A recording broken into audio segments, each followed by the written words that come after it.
Shut up, you dumbass.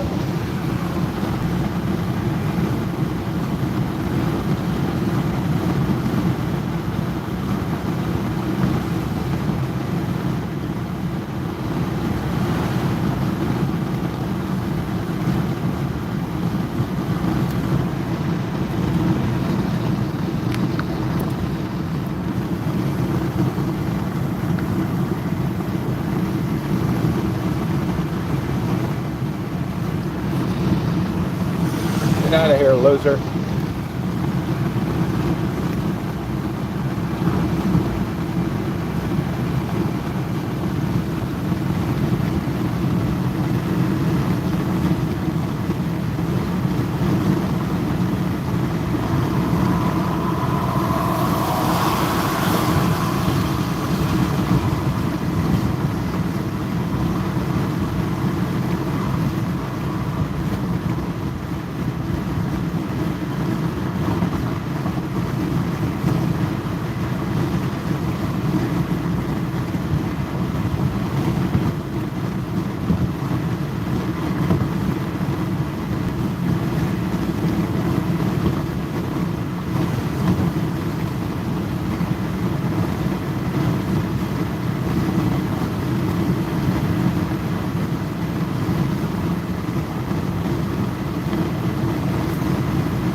Hey, Hank.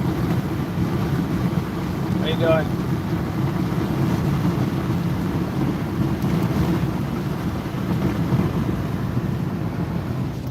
I'm just kicking it. Hey, Dolly. How you doing? Just went out and got a couple. I hit for 220 on the Fantasy 5, but it's 920 tonight, so I bought some more tickets.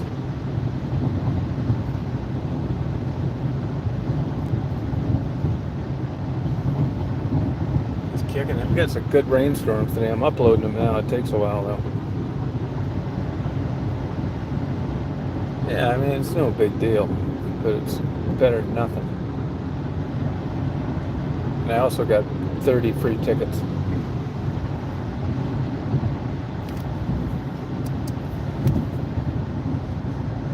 How's that new living arrangement working out, Dolly?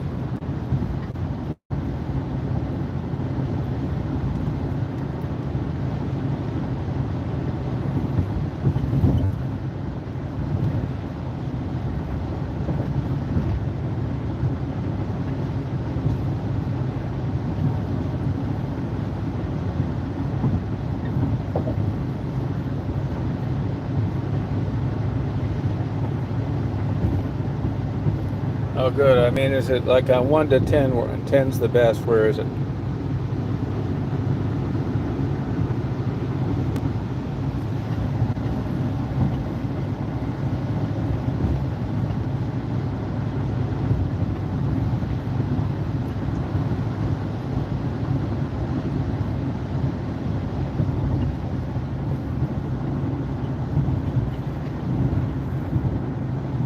Yeah, I've been reading a lot too. Read a lot of books about it.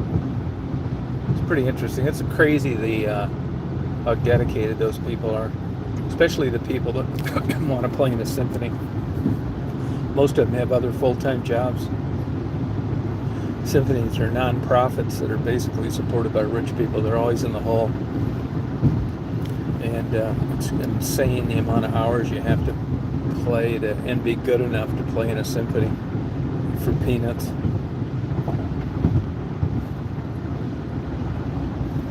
I'm really surprised it sustains as much as it does. You know, it's been on the downward spiral for a long time. I mean, I bought 1,100 classical CDs, all the good shit too, for $220. I mean, that's nuts. I'd probably could have got it cheaper than that. I felt guilty.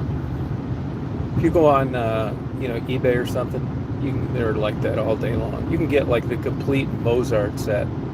You know, different places did it. 170 CDs, like 180 hours worth of music for like $55.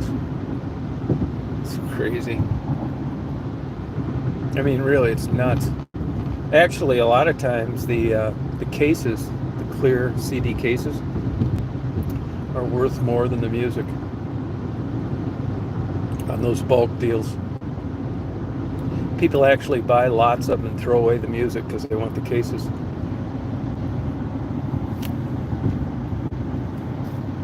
Oh, do you really? I looked that up the other night, the Detroit Symphony. It looked to me like there's not really a full-time symphony anymore, that they have like these guest performances or, other kind of venues there. But I can remember when I lived in Michigan, not this last time, but when I was younger, like they used to have big gala balls and stuff like that. I don't really think it's quite like that anymore, is it?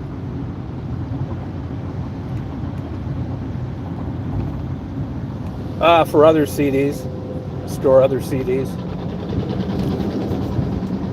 Yeah, ones that crack and break, and plastic eventually dries out and cracks, and so there's always kind of a market for them.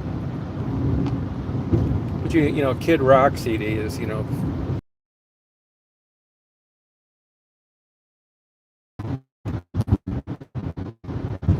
I don't have to look that. It looked to me like, it's not like, like Augusta has a symphony, and just for the hell of it, I looked up their bios, and I already know that, it's going to be something insane. Sure enough, I've read quite a bit on it already. It's like first you get a degree in music, which isn't worth anything. Then you get a master's because you can't get a job doing anything else. And then a lot of them get PhDs and hope the hell they can sign on someplace in a teaching position. And if you can, it's lessons. There's people in symphonies, that's the only way they make their income, because there's just not enough seats. They give lessons. Yeah, man, that would be crazy. I mean, I don't know of anybody that enjoys teaching that much. Especially like something like teaching someone a musical instrument from scratch. And what I found was interesting too is, the music, there's no copyright on the original music, but the problem is, as soon as somebody does a remake, it doesn't matter who it is, that's copyrighted, so you can't use it.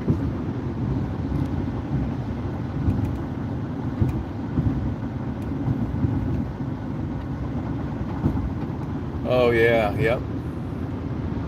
Yeah, see, that kind of stuff you got to do to sell stuff now. You have to have pop. It's just like smooth jazz.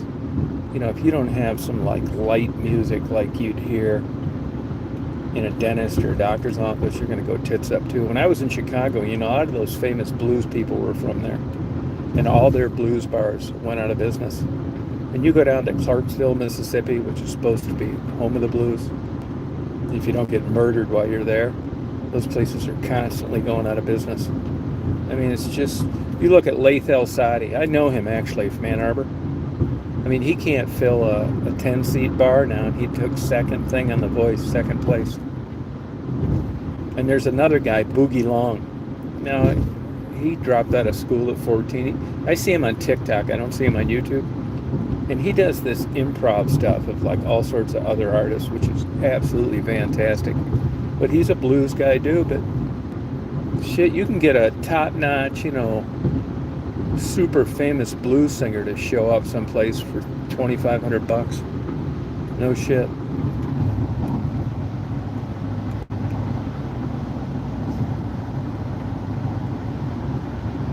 It's just, I don't really like blues myself, to tell you the truth. I can stand a little bit of it. I was in Tunica, Mississippi gambling one time and ran into Stevie Ray's Vaughn's brother at a slot machine, and they were playing there. He got me tickets, which wasn't a big deal because he's a blues guy too.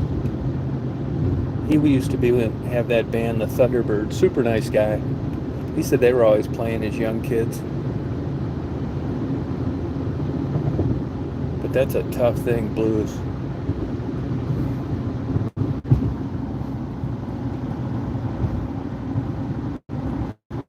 Yeah, I can't really stomach it. I mean, I would never. If you look at your own personal musical interests, it's a big difference between who you like, who you listen to, and who you'd actually go to the trouble and pay to go see.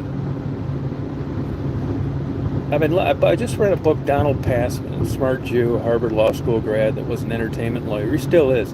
He does consulting. He's out of L.A. And I read a lot about record contracts and stuff. Man, it's a tough business to make it in. There's less money in it than there's ever been now. I mean, you get more exposure, but you take a band like America. I mean, it'd be almost impossible to do that again. A lot of those guys, there's just no place to play it. You're going to get a guy here and there like Justin Bieber or one of those guys, but they come around one out of every 100,000 people. I have figured out that you only need to sell about 1.5 million albums to live a great life, because they still have to pay royalties. And a phone ring, like if somebody downloads that song for a phone ring, I think the artists get between 13 and 26 cents. But guys like Joni Mitchell and Gordon Lightfoot, that light, yeah, you could forget it now. Harry Chapin, Noah Stevens.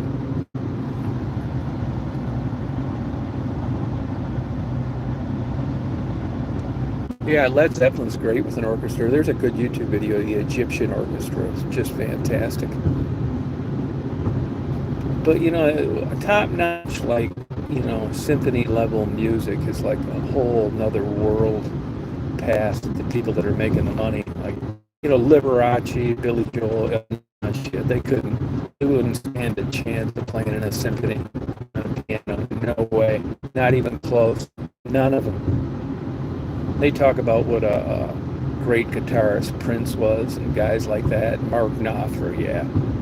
Some of the other guys were classical music. Actually, Eddie Van Halen started out in the piano.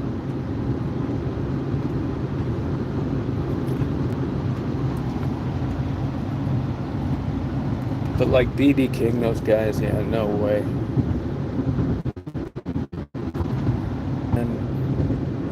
Through private lessons, their parents. I mean, it's just thousands of hours. Then they got to go out and like beg for a job.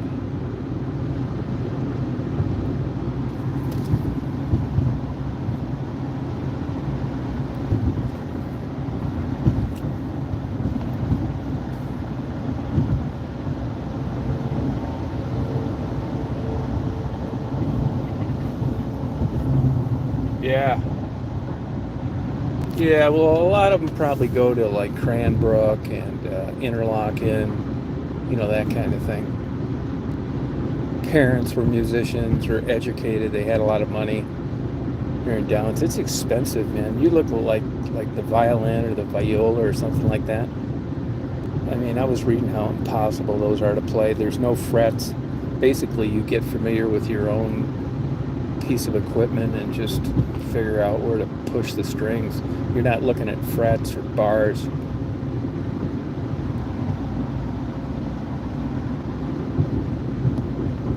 Yeah, I think the bios are interesting to the people, how they get there, how they're into it so much. And these guys, particularly Beethoven, were really hard people to get along with.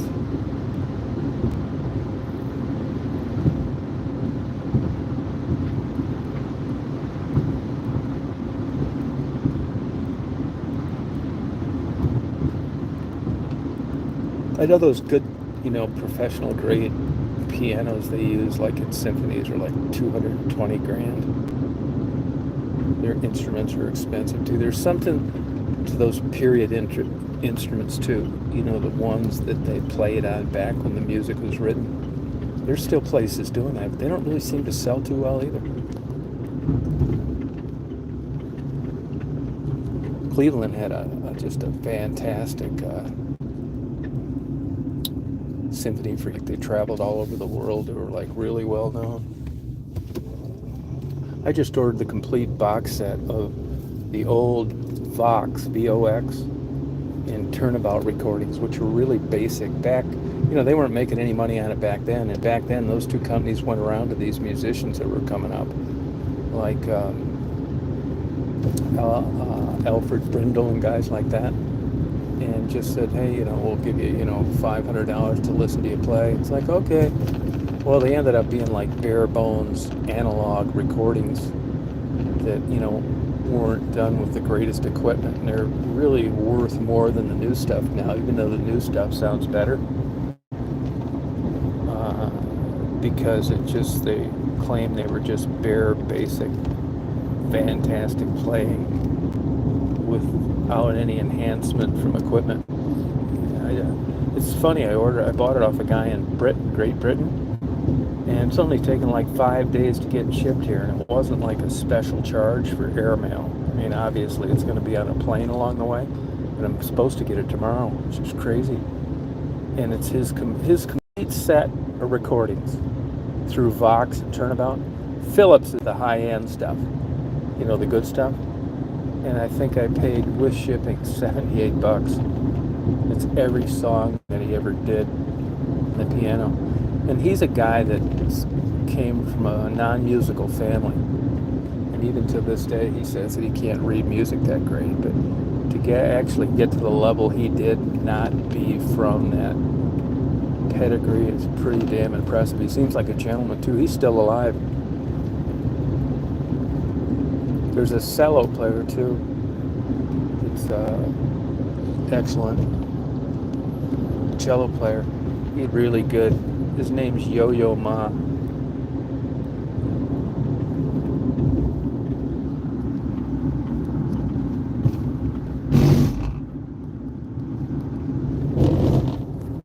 Yeah, on the wind instruments, the tone these guys get it out.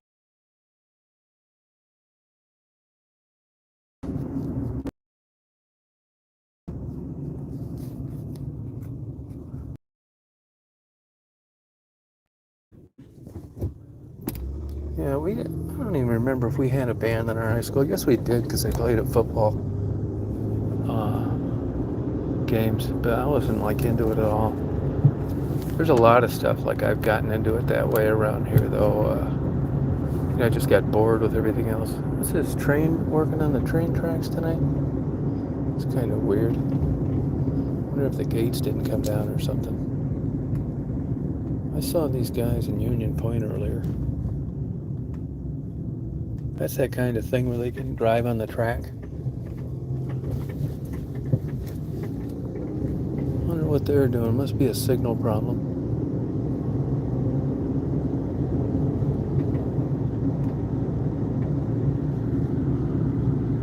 There's this chicken plant up there. There were the cops in the parking lot early the other morning with their flashers on. They didn't have anybody pulled over. I wonder what they were doing because there's like nothing there. I'll tell you something I checked into too. This place built a big railroad spur, which is like the track that runs along